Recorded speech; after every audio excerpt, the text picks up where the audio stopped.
Hey guys, what is up? It's AJ from Brock's Table here, and today we have a new video, and this time we're going to be going over one hot take for every NHL team for the 2022-2023 season. So yes, within the next 2 months, the season will be starting.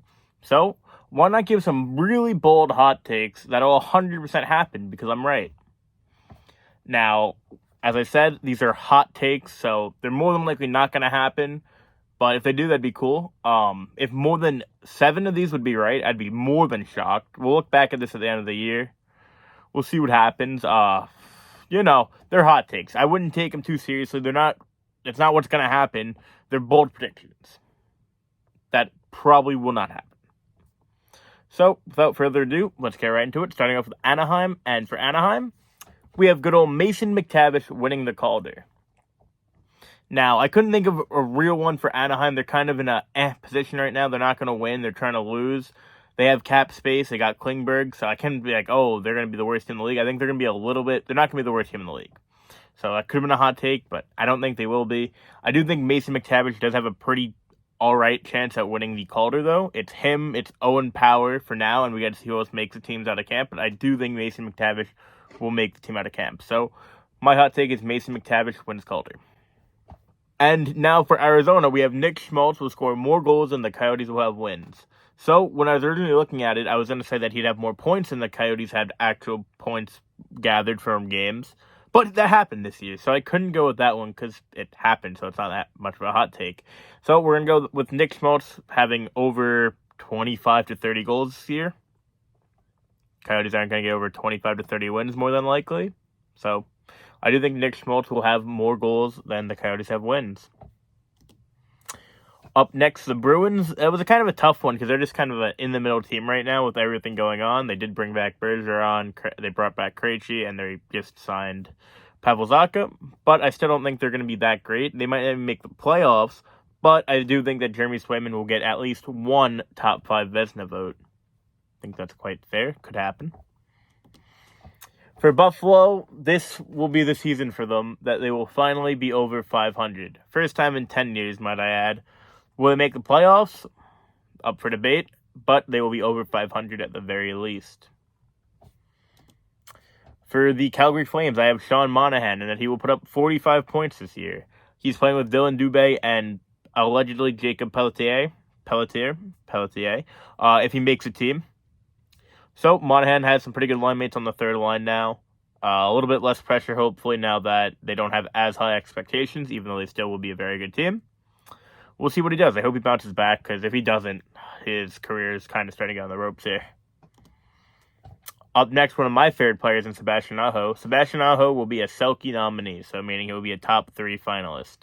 It's very, very possible that this could happen. I believe he was top 5 or top 7 last year in the Selke voting. So if he got top 3, it wouldn't shock anyone. Couldn't really think of a great one for Carolina because it's interesting now that Pacioretty's also out for the year. So we'll see how that really hinders the team. Or he's out for 6 months, but still. The Chicago Blackhawks will not get Bedard or Michkov. So they've gotten rid of most of their team. They're pretty bad. They're really bad. And they're going for the number 1 or 2 pick, obviously, which would be Connor Bedard or Michkov. My hot take is they get neither. They'll get the 3rd pick. This one, I really want to see happen. Cale Makar wins the Hart MVP. If Makar wins the MVP, he's already up there, but he's on the trajectory to being one of the greatest, if not the greatest defenseman of all time. He needs a few Harts. He needs 2 or 3. He needs a few more cups. I really want him to be the GOAT. That'd be awesome of defenseman. So we'll see if he can do that. If he wins the Hart this year, which is very possible. It's not likely, but it's a hot take. This is the first one where it's like, really.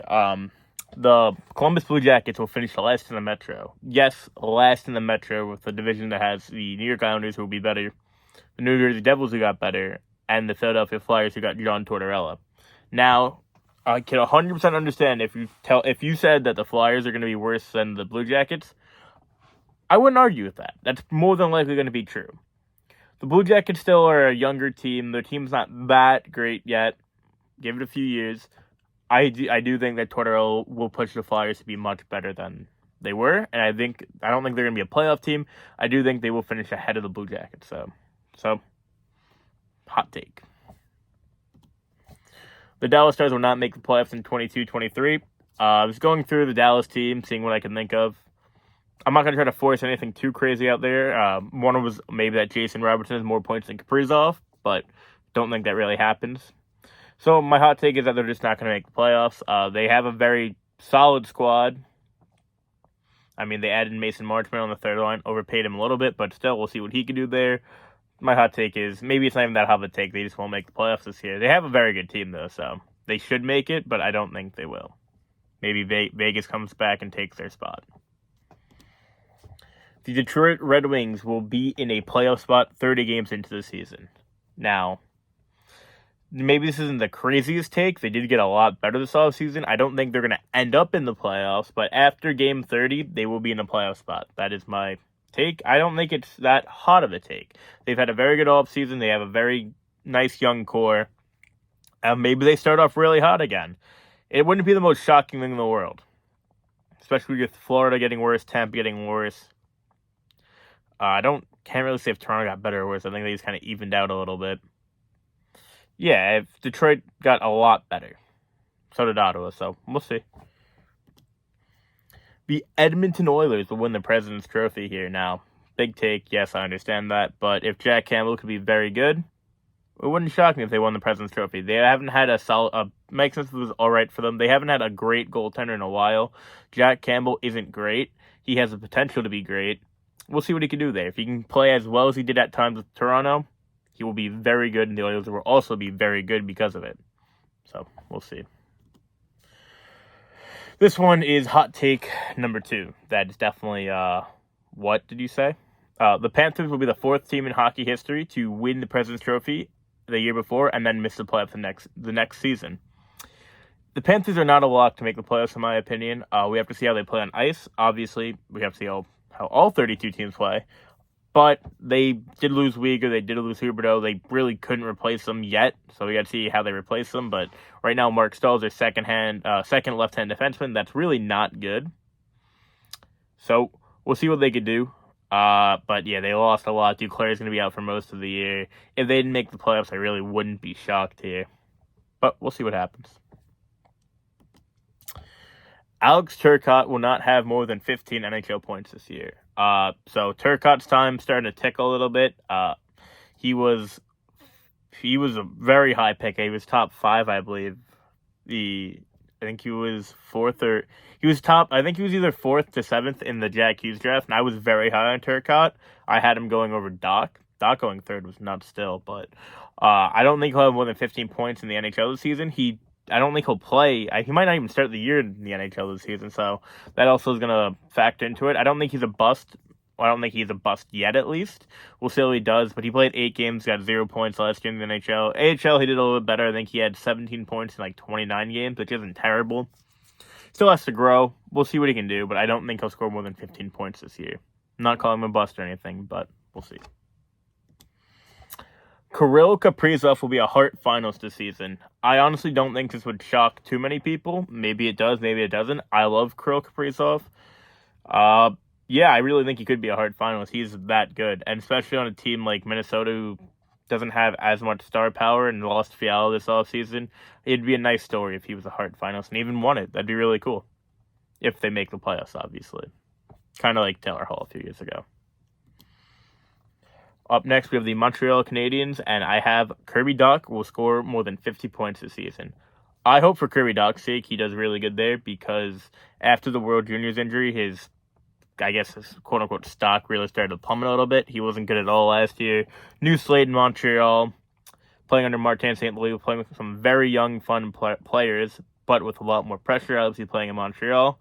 We'll see what he can do. I think he could work out there. Hopefully he does.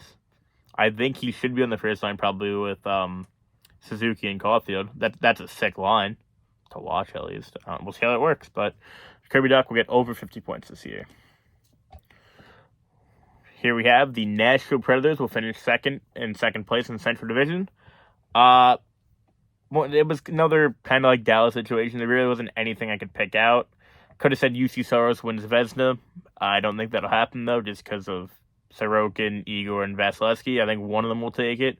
Do love UC Saros, so I didn't really want to say anything about Yossi. Nothing really. I mean, they have a very, very good team. I think they'll make it to the second. I think they'll make it to the second round this year, depending who they play in the first round. But I do think they'll get second place in the Central Division. So maybe that's not that hot of a take anymore. But after getting dominated by the Avalanche round 1, they will have a much better year this year and get second place. Not have to face the Avalanche, hopefully, for them. Up next for the New Jersey Devils, we have Jack Hughes will be a point-per-game player next season. Jack Hughes is a great player. Hopefully he can stay healthy because he's very fun to watch and he's very electric. So I don't think that's too crazy to take. He's been pretty close to that the last 2 years. So we'll see what he can do. But Jack Hughes will be a point-per-game player next season. Here's one of my favorite ones. Good old Noah Dobson. Noah Dobson and Alexander Romanov will be the best second pair defense in hockey. It's not that crazy of a take. I mean, it's kind of going to be, it should be whoever Bo Byram's playing with, either Gerard or Eric Johnson. But Noah Dobson and Alexander Romanov are elite, or going to be elite. That's my prediction. Dobson's incredible. He's so good. He is so good. And I think him and Romanov will work very well together. So we'll see if it works. I think they could be the second best pair in hockey by the end of the year, if all goes well. For the Rangers, Alexis Lafreniere will score over 25 goals this season. I couldn't really think of anything too crazy for the Rangers. Nothing too positive or negative. Laf, I know, has gotten some criticism. He did score 19 goals last year, but he only had 12 assists, I think, which, I mean, he's still very, very young, so I wouldn't, freak out yet. But I have him scoring over 25 this season, so 6 more goals. I think it's very doable. Not the hottest it takes, I know. This one's an interesting one, because I know a lot of people are hyping up the Senators now. One thing I'm going to say is we have to see what happens with Drake Batherson. So I don't want to get too into that, but got to see it there. But I don't think they'll make the playoffs. There's too many good teams in the East right now. They could possibly just sneak into one of the wild cards, but really depends how Florida plays. If Florida isn't good, there's a lot more likely of a chance, but they have to fend off with them. They're not getting in over Tampa or Toronto. Boston's a borderline team.